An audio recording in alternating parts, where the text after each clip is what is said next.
NSAIDs are increasing in popularity and use every year. While you may not be familiar with that term, it stands for non-steroidal anti-inflammatory drugs and includes over-the-counter medications that some people take on a daily basis. When we have aches and pains, it's easy to reach for a bottle, pop a pill, and experience nearly instantaneous relief. Many who self-medicate unsuspectingly believe that drugs, like aspirin, don't need a doctor's prescription. They are fine to take every day over a long period of time. That's not entirely true. NSAIDs can have a negative effect on both your stomach and liver, and once these side effects begin, the damage can be irreparable. The human body obviously has stomach and one liver. Both are vital and need to be treated with care. What's the alternative then? If we have got aches and pains that won't go away, but industrialized medications may actually do more harm to our internal organs, what should a person do?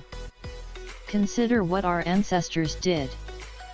They got their anti-inflammatory medicines from the land and the sea. They found cures in nature, with plants that helped the human heal naturally. They also likely exercised more and had less stress than we have today. So let's look at a great way to avoid NSAIDs but still get the relief that our joints and bone need. For this recipe you will need some olive oil, salt, and glass container for storage. Olive oil and sea salt work together, in different ways to complement one another, and brings about the desired effect of reducing inflammation. Olive oil in the correct doses actually prevents inflammation, while the magnesium in salt and sea salt reinforces muscle tissue, to ward off painful inflammation.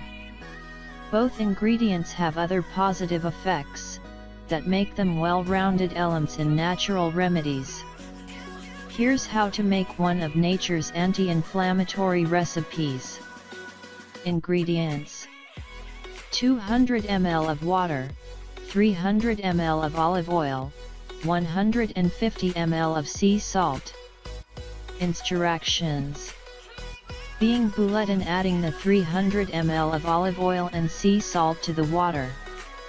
Stir the ingredients until the salt is mixed in well, and then massage the oil into the inflamed area for a few minutes. Initially a few minutes will be sufficient, but you may wish to slowly increase the amount of time you are applying the mixture. Ideally you'd like to reach at least 15 minutes daily for a week and a half.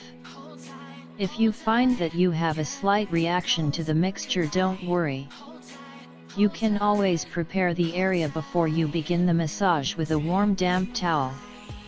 Then use some baby powder to cool the skin. Try it out.